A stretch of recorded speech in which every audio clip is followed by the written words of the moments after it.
This is Andy Crouch from All About Beer. I wanted to take a second to thank Highland Brewing for coming on as an underwriter. We appreciate having the support of Asheville's original craft brewery and love that the folks at Highland get how important it is to support beer journalism. If you want to join Highland and the other companies helping us pay our writers, podcasters, and artists, check out allaboutbeer.com/support. It's an affordable way to join the All About Beer community.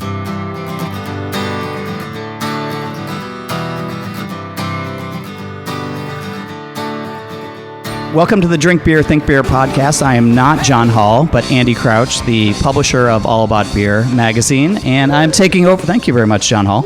We are taking over this podcast today. It's at the Forever Lager 2026 Festival here in lovely Brighton, Massachusetts, to talk the economics of lager. We have some great panelists today, and I'll introduce them here. We have Brittney Barrie, the co-founder and director of operations at Barrie Haus Beer Company in Tampa.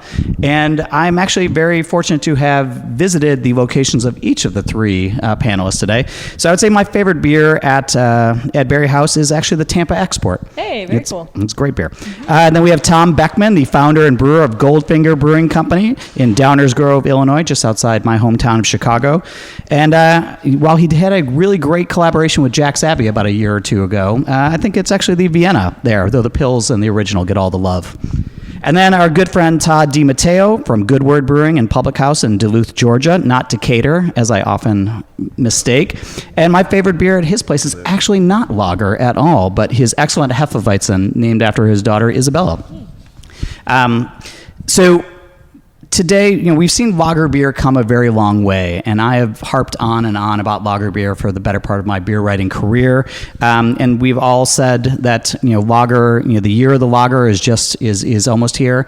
And I'd say it's finally here now. But we are talking, there was a long time where lager was not very popular in this country. It was either folks who, in the consumer class who were not interested in it because it reminded them too much of macro beer, but the economics have always been a little bit strange, even though the popularity is now undeniable as we now have back-to-back lager festivals just on this very day.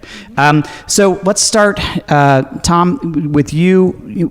Can you talk us through the economics of brewing lager beer, and specifically, why is it actually more expensive to produce than ale, or is that just an oversimplification? Well, thanks for having me. Excited to be here. Things to consider when you're making lager: you always think about time, how long it takes to produce a lager. Typically, if you're doing it more the traditional route and you're doing colder fermentation, that means it's going to be a slower fermentation. It means it's going to be a slower maturation process too. So all that results in a longer tank residency. So when you're trying to establish an all lager brewery like ours, you have to have a lot more tanks if you want to do more volume, because they're going to be occupied for a lot longer. Another interesting thing that we, of course, just experienced, given the seasonality of beer drinking, is we have to produce our beers way in advance. So in the slowest time for beer consumption, which is the first quarter of the year, we're buying a ton of ingredients so that we can start building up that inventory in anticipation for summer. So you're getting very little money coming in, but investing a lot of money in building up that inventory. Those are kind of two primary areas that you have to consider when making lager, but I'm sure you guys could contribute as well. Yeah, for sure. I mean, you mentioned Hefeweizen, and he's talking about residency in tanks. Like, I can brew Hefeweizen tomorrow and have it ready in 9 days, on draft. Whereas, a lager we knock out cold and we keep it at 48, depending on the yeast strain. And it's in the tank, in the fermenter for, 15 to 18 days. And then we drop it down 1 degree a day until it reaches 40 degrees. And then we filter it, or we, just move it over and still wait another 4 to 6 weeks. So, yeah, that time is huge. One thing we were talking about earlier was yeast management. And, we've definitely spent a fair amount of money on our little lab setup, and we've made a lot of starters. You make a starter, so you make take a small pitch and grow it up. But we have this like brew pub sensibility where we have so many different types of beers on. And so we also use a lot of different lager strains. So that's one main difference for us in our size. We're a 10-barrel brew house, and we will do roughly 1,000 barrels, not all lagers for sure. But, Tom was saying he has one yeast strain that he likes to have, and he knows it's reliable. So you kind of can pull that and then repitch, whereas we kind of paint a little bit differently. But the hope is with that money we've spent on our little lab that we can start growing it from much smaller pitches. Again, you still have the time to build the starter up and then have it ready for an actual 10 or 20 barrel batch of beer. So it can be, a little bit of a challenge, but that's, upfront money that we're doing for buying equipment that we'll eventually have to save so much money. Because a lager pitch, for anybody who knocks out cold, you spend another couple $100 just to be able to do that, because you can knock your beer out at like 60 degrees. Thanks, Brad, to knock over this. They have very expensive equipment, surely. But you knock out at like a higher temperature and then slow it down. That's not really the approach that most lager brewers will do. We want to knock it out a couple of degrees below our fermentation temp, and then keep it cold. And that a 10-barrel pitch of lager yeast is like $700 to $850. So to only use that once would be, not a great financial thing. So thanks for having me. I'm a little bit more on the financial aspect and less on the brew floor. I'm involved with production planning and taproom management. So thinking about like what Todd was saying about the dollars spent in yeast, we use 2 to 3 lager strains in our brewery. The Hefeweizen, of suck course. That, Tom. Wow. We're boring. We're boring. There's beauty in boredom. I love you too. I'm just kidding. And so we'll use generally 2 lager strains, and then Hefeweizen throws a wrench in things, and you get a bite every time. But for us, we're able to split that and use 6 or 7 generations, so that $750 of yeast actually is a better cost of goods. But it takes a lot of planning and a lot of preparation, and your Gantt chart gets a little complicated at times when you're trying to use your yeast over and over for best cost of goods. We're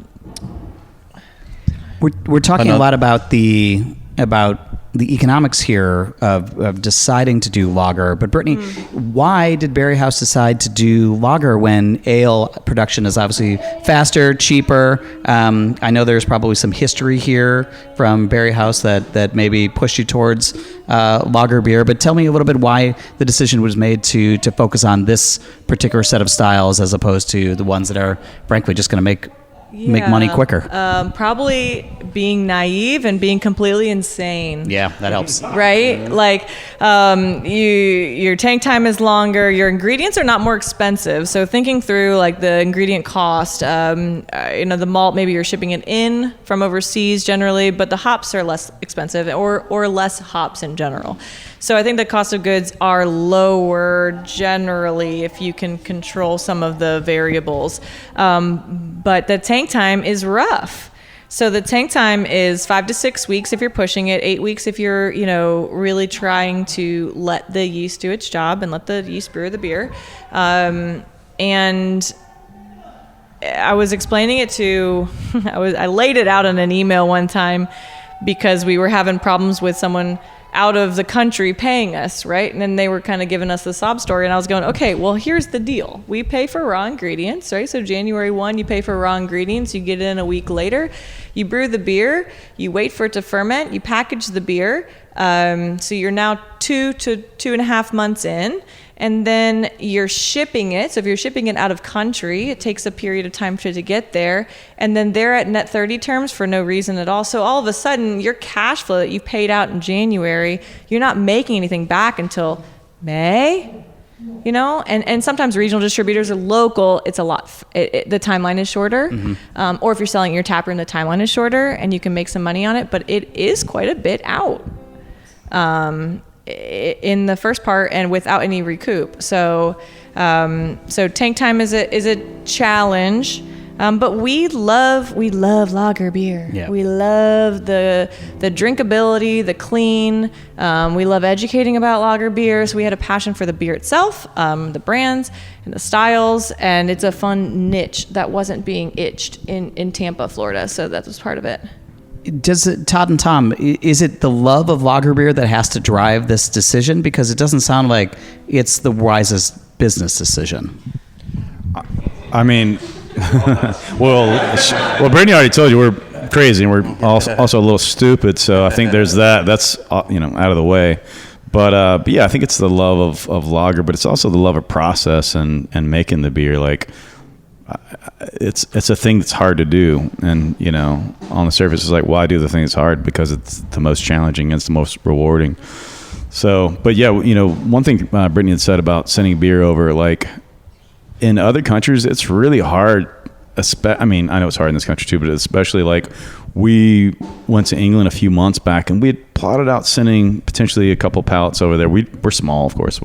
2 pallets would be all we could do, and we'd probably short the brew pub. But man, England did not want to see any fucking lager from this little. They were like, "What about these IPAs we read about that you guys make?" It's like, 100%. Well, we don't want it to sit in transit for that long. Obviously, we know that like all of these practices and stuff that we're doing keeps the DO out as long as possible. But man, the shelf life on lager is going to be far superior to an IPA, so I'm going to trust that well over. But yeah, man, England don't want to pay for our lager. That's for sure. No. Tom, how do you calculate the opportunity cost of a tank tied up for weeks for lager as opposed to turning and burning something faster for IPA, for Vice, for something else? Well, in the Chicago market, us being situated between 2 of the largest breweries in the world, Milwaukee, you have the Miller plant, St. Louis, you have AB. Chicagoans are used to cheap lager. In fact, it's very hard to convince somebody to sell a pint of lager at the same price as a pint of IPA. So what do you do as a brewery that focuses solely on that? I think that you can educate a small group of people who are your captive audience, but that's not going to help with the broader appeal to your beer. So you really just have to focus on the quality. And I am a huge proponent of low and slow is what makes the best lager. And in order for us to actually get behind what we're selling, we have to believe in what we're doing. Whether you know that lager was sitting in the horizontal tank for 8 weeks or not really doesn't matter. What matters is how you drink it, how you perceive it in the glass. And so we can't shorten that. I don't believe in short lagers. And I think the education about the quality of the beer and the quality of the beer will speak for itself when someone tries it. Exactly. Yep. But getting someone to get there when they're in your tap room and they're a captive audience is one thing.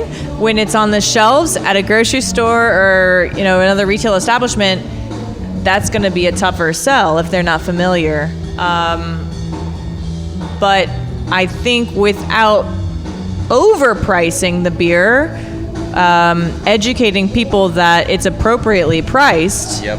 The same as an IPA. I think it can be done. It's tough, but it can be done. I think it's a double-edged sword because you don't want to, I was talking with Todd about this yesterday actually, you don't want to sound too apologetic to a customer who challenges the price because it doesn't matter whether you break out your P&L and show why it costs that much. They don't care. Is that something that has worked for you in the past? Yeah, all showing the time. the P&L maybe in the tap room, and you're like, here, I'll pay $9 for that now. Yes. No, so that doesn't work. I think us lager producers just have to have the confidence to go to market at the price that we set, and we don't need to talk more about it. That's what this costs because you're buying something premium. You're buying something in a time and place. It's local. It's fresh. It's the best. I mean, the three of you represent sort of 3 different markets in a sense. Are you two experiencing the same in terms of pricing lager? Are your customers expecting it, whether it's alcohol level or lager versus IPA, expecting a lower price point? I mean, I think for us, like I'm always have competing thoughts. I think a lot of us do because we want to one represent us as a business and a brand, right? But we also want to think like, what are we looking for in a consumer, right? Because I don't want to outprice somebody who wants our beer. And when I go to other markets where it's inherent, it's more expensive because this has to be picked up and then shipped. So that's $600 to $800 sometimes. And then you see your fucking Hellas that's like $10 a 10 ounce, and you're like, God damn it, I don't Boston. So like, Sell that to someone and yeah, totally. So I don't want that. So I'm always like trying to figure out how do we, negate some of that. And honestly, the only reason I would want to, expand and make more beer or like create a lab program where we can save on yeast is to make the beer more economical. And I mean, honestly, recently what we've done in our pub is, we have Kolsch, and then we have this light lager that we're basically trialing. We're not even there yet, but we dropped the price. I mean, most of the beers have been $7 for the last couple of years, just kind of blindly, done, which is probably not the smartest thing, but we drop Kolsch to $5 all the time, like anytime draft. It's a quick beer, not as quick as Hefeweizen, but it's quick. Yeah, it's quick. And then this 2% beer we're working on, it's going to be 2.5%. But I was like, all right, the first time we brewed it, which was just a few weeks ago, it's not perfect, but I'm like, I'm going to use this as an experiment. We probably won't can it, but we're going to drop the price and do like a $3.50 because it was 5 bags of fucking malt and 1 pound of hops in this thing. Yeah, so and I'm not going drop the price. And it was a 6.6 starting gravity. Like, this beer is not going to lager for 4 weeks. We're going to, lager it for a couple of weeks and then, transfer it over. So I want to take people on this journey with us. And once we have this beer, which we're calling Run Todd Run, as opposing to our Die Todd Die, it's a 2.5% beer. There's still a lot of process and a lot of thinking, obviously, that go on with this. And we're probably going to brew this 3 or 4 times before we get it right. But this first iteration, while not perfect, was cool. And I don't want to it's not a beer that, would I enter this in a competition? Maybe not, but I think it's still a quality beer, and I want to take people on, this is all about, we're storytellers, right? And so figuring out a price that works for a beer that's like a project, and I don't want to just get rid of this. I'm going to charge $3.50 for it because I want it to be accessible. So, which I think is a fantastic idea. If your cost of goods are low, then maybe you can, make that happen and appeal to a different consumer at times. We make a 3.5%, our Bublinas, our Czech Pale, and then we make a Bub Light, and it's a 3.5% beer, which people absolutely love when it comes around. We brew it twice a year. But we don't decrease the price. It takes the same amount of tank time. So speaking to you, yours is a little bit different, right? Different situation. Or it takes the same tank time. We do double decoct it to get a little bit of mouthfeel, so it tastes like a beer. Whereas the super, super light lagers, has become a little watery for us. But we don't decrease the price, and we try as best we can to use a value added approach versus a discounting. So, but we've experimented with lots of things along the way, and certain things work, certain things don't. No, it's tough. I mean, I think sending this beer out is one thing, but having it in our brew pub as a thank you to our guests too is kind of that process too. You know what I mean? This beer it starts with a cereal mash. So there's still lots of process, but yeah, I don't disagree. This first iteration, it's super light. It needs some Carahel. It needs a little Vienna. It needs more. Yeah. But again, I think it's the first great swing at this. So, but yeah, it's tough. But when we send beer out to market, everything that goes to market is $95, in a 20 liter. Whether it's an IPA or a lager, I don't do anything differently. One clean price. That was for ease of math for me, for the most part. But we don't discount it, and we send 30 liters out to certain markets for $115, and then of course they mark it up. But yeah, I treat it the same out in the market. Are you finding that? How much consumer education are you having to do to sort of talk about lager, to sort of justify any, and not even premium lager pricing, but commensurate lager pricing with IPA, especially for, you're talking 2.5%, 3%, anything sub 5. A lot of times the consumer, is looking necessarily for bang for their buck sometimes. How much consumer education or talking are you having to do, Tom? I think the question I would have is, what do you mean by have to do? Because it's what we want to do. Yes.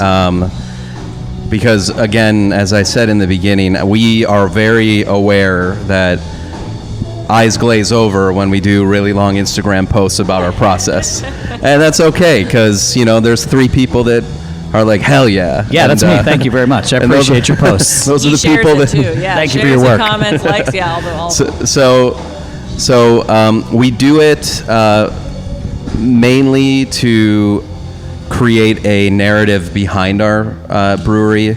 I think that what we are very genuine in what we share. We're pretty open about our process and how important it is to the quality of our beer.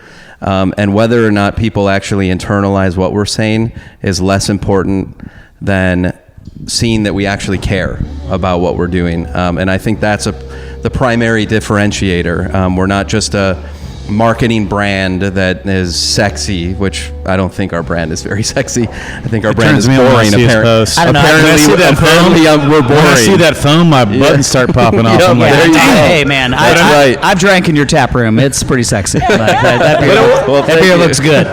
Thank you. But I will say a lot of that, though, that sort of, we were talking about the inspiration sometimes and how it can like waver and you need like a little bit of that. I mean, I think these long posts are a little bit for education, but they're a lot of bit for ourselves and our peers. And I think that Definitely. you'll find people who are like, man, you know, that fucking post you talked about with foam or cask or whatever the heck it is, like it hits, you know, so. For sure. Yeah. It's good. And that's not something that you're getting from a lot of breweries, and certainly not the ones that have been pushing lager for decades. So it's yet another differentiator, this kind of behind the scenes opportunity. If you want it, we want to provide it to you so that you truly understand that it is a time and place product. Yeah, I think Macro, their whole marketing agenda is it tastes like nothing. You know what I mean? Like, you're barely going to notice it's a beer, you know? Whereas we're like, no, it tastes like, you know. But have you had it in a frosty glass, Yeah, man? yeah, Come yeah. on.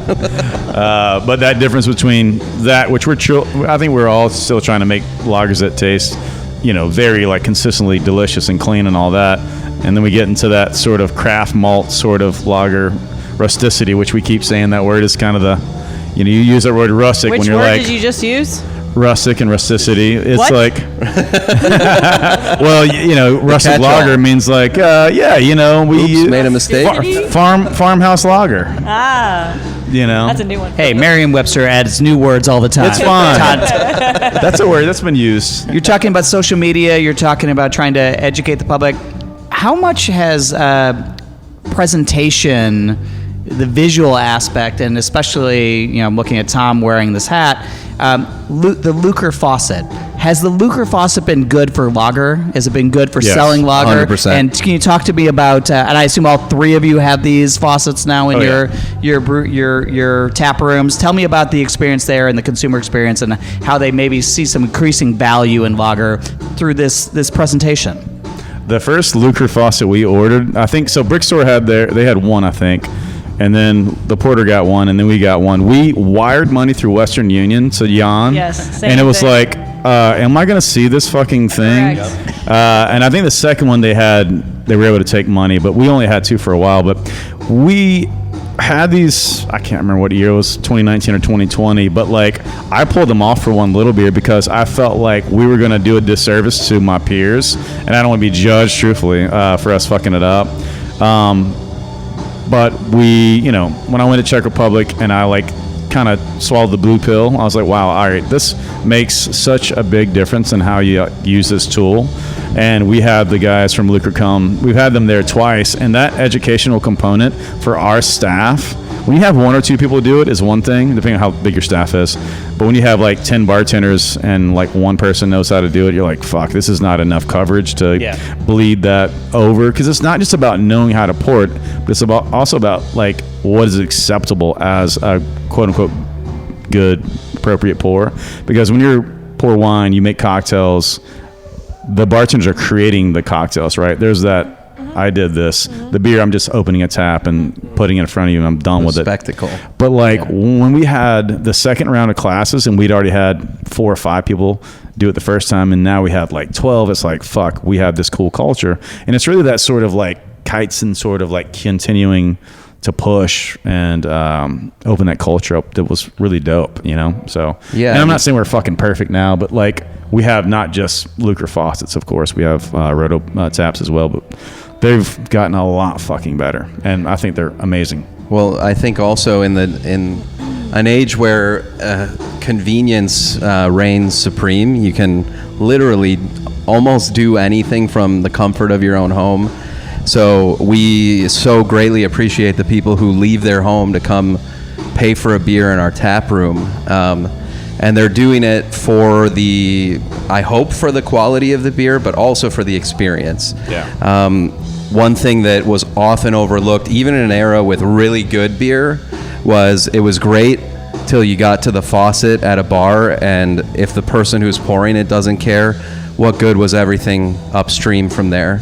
And so we, at least in the tap room, have little internal competitions with our staff to see challenges of who can pour the best beers and get them really behind the presentation, because it's about curating that experience, that unique experience you can get really only in our tap room. But as much as we can, we try to extend that in our distribution around Chicagoland. When we're on premise and selling kegs, we're trying to really push the use of our own glassware, because the glassware we select does express those specific styles optimally. And so we're trying to kind of create mini satellites of the same kind of experience to the best of our ability. I mean, obviously there are limitations there, but creating that experience around it is almost just as important as creating the quality of the beer.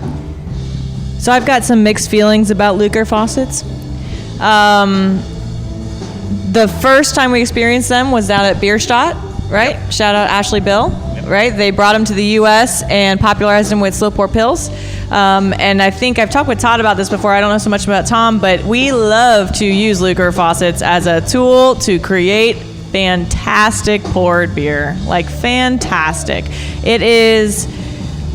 It's a huge education piece. We've got printouts in our tap room that explain what a Lucre pour is and how you can get a Mliko, Hladinka, Schnitt, Rosania. Like that's a big piece of what we do. And we were one of the only breweries in 2019 in the Southeast, at least. We had 6 Lucre taps on our We beat tap you. We were there wall. first. I'm just kidding.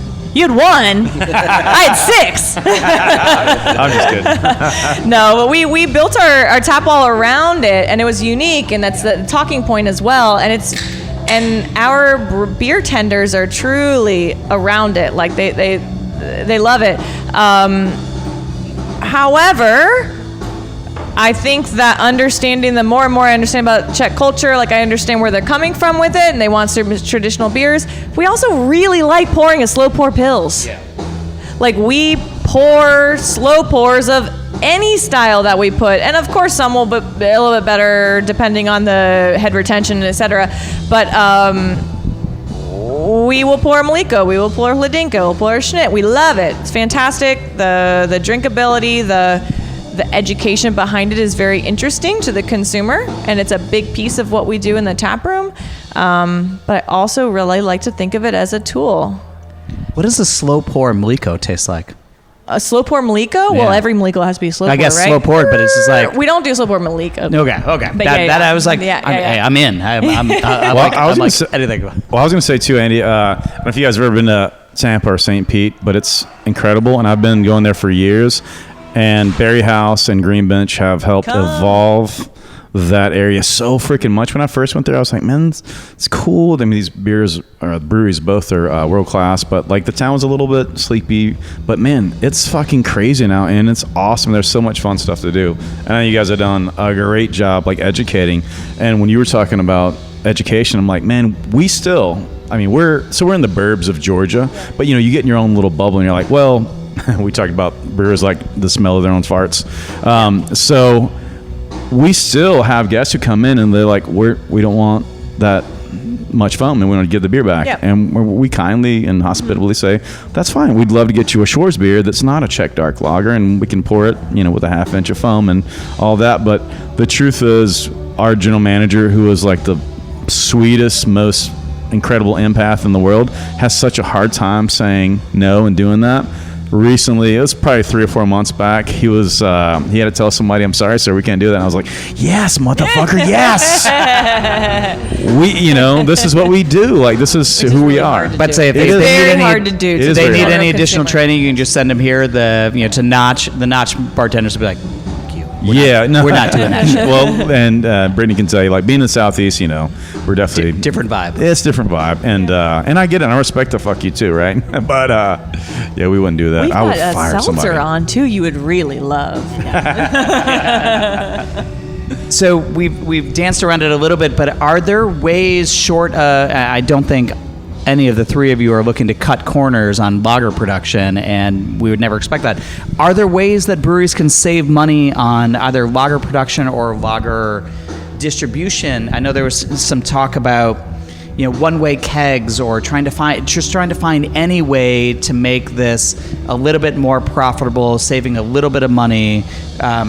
What ideas do you have that you can offer? I mean, one thing I was going to say, and I know we're also going to give every beer like 4 to 6 weeks, but we've been filtering. I think you guys filter as well. We don't filter. Okay, shit. We biofine at times, but we don't. Your beer is we don't always so have a brilliant. Filter, yeah.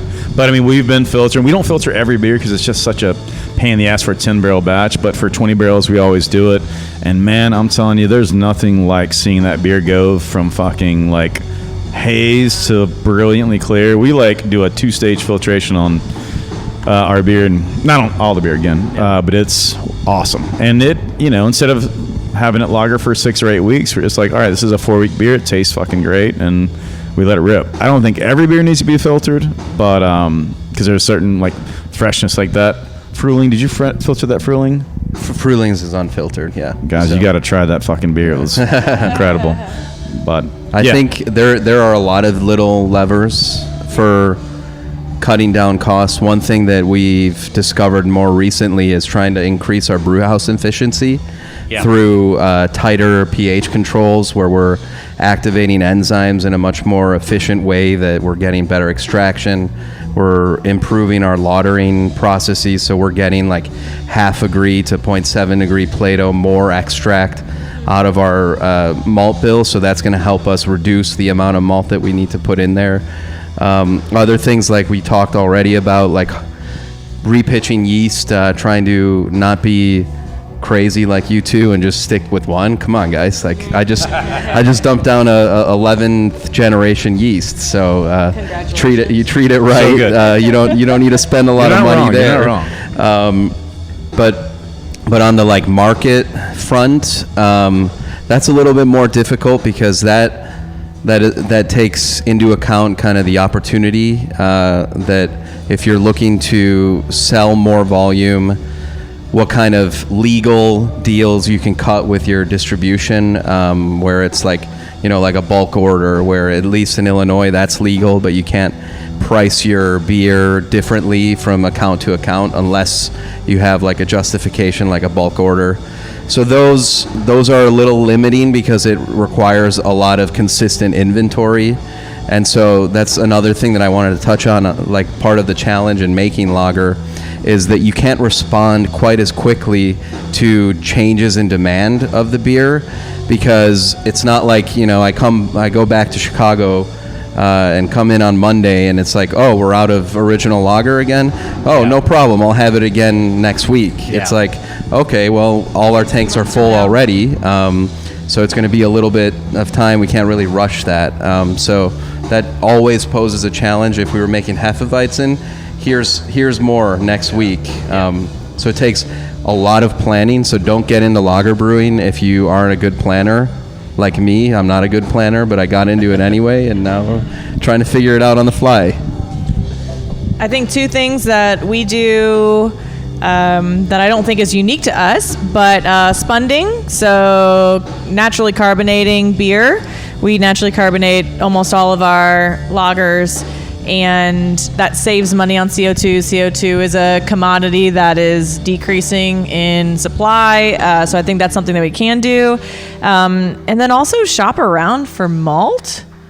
Jim, our brewer, my husband, is really good at shopping around and understanding that, like, kind of like car insurance. Like, we love there are some brokers that we absolutely love and you develop relationships with, but at times, like, when you need a cheaper product, or they can get it for you, IREX, at a little bit different cost, it's worth shopping around. I think that's something that people are a little bit hesitant to do, but it can save tremendously on malt.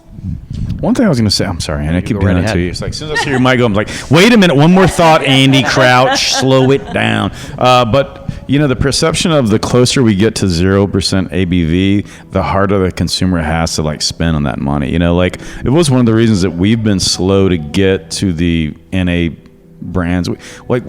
For 10 years almost, we focused on 5.5% and lower ABV beers in general. And, yeah, it's hard to, like, pay for a non-alcoholic beer that's the same price as something that's like $14.99 or whatever it is. So I think that's something we always kind of battle, is like, how do you... I think that perception's changing. Yeah. I think there are a lot more mocktails that are priced the same or very similar to a cocktail. Yeah. So I think that perception is changing in a good way. Yeah. Have you thought just about not telling them what the ABV is?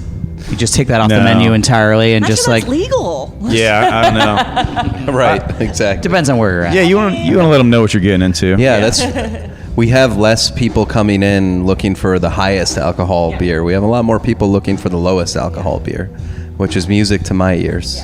Yeah. But do you think that's self-selection? The folks who are coming into your place as opposed to trying to go into maybe the Hays factory or somewhere else? Now, 6 years in, yeah, I think God it's a little bless that. bit more That's good. curated. Initially, for the first couple years, like, what's your IPA? You want our pills? No, I don't want your We have a pills. I double want your IPA. Interestingly, though, Vienna ended up being the best beer for us to segue a IPA drinker, because our Vienna is 5.5%, but it has a little bit more malt character, and it has this spicy Saaz character. So for just a tip for brewers, like, pills, just because we add more hops in that does not actually equal a transition from an IPA drinker to your lagers. Let's assume, and this is a fictional sort of scenario, that somebody is actually looking to open a brewery today, which is probably not the world's greatest idea. But let's assume that they were, and let's assume that this fictional individual was interested and loved lager beer. What advice would you give to somebody who is looking to focus on lager at this point? Is it something you would advise them to do? Is it something, and what sort of advice would you give them to try to move forward with that? I would say, it sounds kind of crazy, but go bigger on the equipment. We have a 15-barrel brew house, way undersized for what we need to do, just because of that tank residency. I really wish we had a 30-barrel brew house. Sounds way too big, but when you're filling 30 and 60-barrel horizontals, like, a lot more efficient. Yeah. You can turn things around a lot more. You can brew less per week. You don't need as much personnel to do it. So go big if you're going lagers. Can I ask how much you distribute? Like, what percentage of the beer do you sell in your tap room versus distribution? We sell 65% in distribution. So my thought on what you're saying, absolutely, we do the same. We sell about 60% of our beer in distribution, and we wish we had a bigger system at this point, but we opened right after COVID, right during COVID. So did we. So that was, we were like, oh shit, we wish we had a smaller system. But my advice would be, unless you have a distribution partner that 100% wants your beer right off the rip, which is impossible, right? You got to create your pull, you got to create your demand. I would open a smaller system with local influence and taproom only, because distributors are so stressed with their portfolios, and they're selling more RTDs and more hard seltzers and more hard teas than ever, that their beer portfolio is shrinking and shrinking, and it's harder to be the niche, right? You have to find your niche in distribution. So unless you're planning on going in distro 60%, Yeah. I think that your tap room needs to focus on your tap room, and a smaller size system and smaller money out on capital would actually maybe be your best play. I'm Lager going to fight, push lager back on fight. that a little bit. Todd, decide say? this decision. Decide, larger or smaller system. Well, I definitely agree with Brittney on it. smaller system, especially if you're like have no industry experience, which I hope those people don't open any more breweries. But yeah, I don't know. It's tough, man, because we're at that spot too where it's like we're on a 10-barrel kit. I think you have a 10-barrel. We got a 10-barrel. And so you guys are brewing a lot to fill bigger tanks. A lot of beer. So we've got mostly 10-barrel tanks, but then we have a single 20-barrel fermenter and bright tank. And we're to the point now where it's going to take more labor and we're probably going to upfit the tanks to 20s. So it'll take more labor. So it just depends on where you're at. But if it's me and I'm starting out, I'd start as small as possible and try to pay shit off and then look to that. But with that is going to come labor costs, also smaller raw materials, buying power, which is a very important thing, especially as prices fluctuate. I think to qualify what I said before, if you are going to do the on-premise taproom model, I would say that your brew house should be, or at least your cellar should be, larger than if you're going to have lagers than if it were just an IPA cellar. However the ratio works out for what makes sense that you anticipate selling on premise, but just based on the tank residency, like it's so much nicer to have a 60-barrel batch of Helles as opposed to a 15 or 30 when we're trying to sell that beer, and then parse that down to whatever applies to your tap room. No, I totally get what you're saying. I think it's like if you can take that big swing, but it's like what's your, how exposed do you want to be and what's your like level of risk. But you're a different story. You know what I mean? Like you've carved it out over 6 years and you run at all these hurdles, and now you're like, all right, let's look to how we're going to expand. So like you're giving like super pro advice to somebody who wants to go after it. But I think that, again, I agree with you on the level, but I'm just saying, like, if you're starting out, the less risk you take, the easier it's going to be to keep your house. Yeah, but all the big equipment is super cheap. It's cheaper than that was going to be my question. Yeah, right now you can get a 50-barrel BrowCon for $5,000, I think. It's insane. Yeah. So, Tom, when we were opening up, one of the things that we looked at was our cooler space. So we've got a small taproom cooler that feeds just the front, and then we have a distro cooler at the back of house. So that for us was like, let's make this as big as possible, knowing that we thought that was going to be our limiting factor, right? We had a lot of tanks. We knew we needed more tanks because we need more tank time. Our smaller brew house, which we wish was slightly larger at this point, but back then might not have been very good, so it's hard to say. But our cooler itself, we made it as big as possible because knowing that was going to be the crunch, especially for distro. Can you talk to that at all?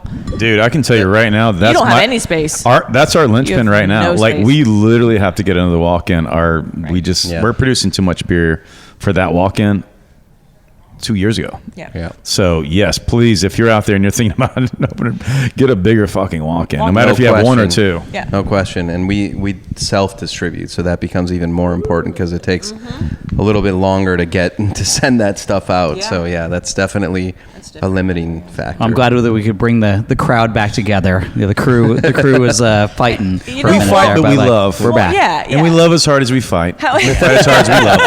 How I would say, Todd, what's your barrelage a year? We'll do 1,000 barrels this year. And we do 2,000. We're not much bigger. But Tom, what are you doing? Only 23.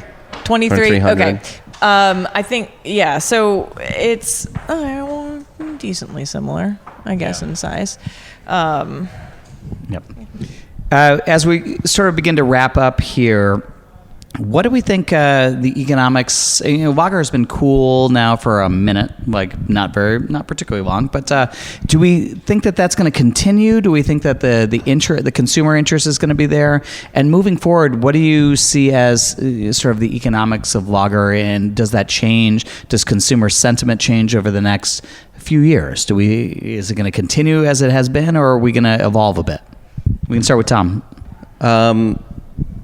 God, I hope it stays. Like we're not gonna. Otherwise we're done. He's nice to know you guys. Nice to know you. No, my gut says that it's here to stay. I mean, look at lager. Lager has been consumed even on the macro scale en masse all around the world. So I don't see it going away. I see maybe people's interaction with it evolving over time. But I think we've already made a lot of progress just in the last 10 years. People, we're turning 6 this year, even from like the first year to this year, like we had people balk at the price of our half liters. Even though What's the price of your half liters? I was going to ask. Curious. It started at $7. It's $8 now. We're $7.25. That's fine. Yeah, it's fine. Yeah, You're but in it Chicago. was Where'd they for a half liter? Again, this is We Chicago. haven't raised our price in like 3 you still years. go into a premier Chicago beer bar, and IPA is like 9, lager 7. Yep. Like it's just an uphill battle there. It's But I think people have come around to it because one, I think people are looking for that lower ABV, easier drinking kind of one element of your social interaction, not the focal point of it. That's what's beautiful about lager is that we can either sit here and talk about this delicious Suarez Pils I'm having right now, or I can just drink it while I'm doing a podcast and not think too much about it. So I think we've come a long way, and I don't see us going back from here. I see it just getting more popular. I mean, I think that like every generation wants to buck the previous. Sure. And so I think that, and cool, that's such a hard word. Hospitality isn't cool. It's just, it is what it is. And so I don't think of it as being a thing that's in vogue or whatever. But I do think it's here to stay in that regard, no doubt. But I think that, I think it'll change and they're going to find something else to drink. Right now it's mostly seltzers for the young folks or nothing. But I think it'll come back around. Beer in general, I mean, obviously we've all bet our livelihoods on it. And we'll probably be here no matter what. But I don't know. I think that lager is definitely having its moment. But like Tom said, it has for such a long time. But now it's in the face of craft and craft drinkers. So, yeah. It is our beer of choice to brew and drink, so it won't be changing for us, but it is it's having its moment, like both Tom and Todd were saying. History repeats itself. Lagers have been the number one drinking beer for a long, long time, so that's a plus for us. Younger drinkers being jackasses and challenging us for not going to bars. That's a way to get them to come listen, to Tom, your they're not place. listening to this. No offense, Hey, jackass, come drink lager. Drink this goddamn lager. John, they're not listening to this. This is for us. We're listening to this. Well, on that note, this has been the Drink Beer, Think Beer podcast. Thank you for all the jackasses listening out there. And we want to very much thank our panelists tonight, Brittney, Tom, and Todd. Thank you very much. And may lager reign forever. Hey, Thank you. Thank you. Thank you.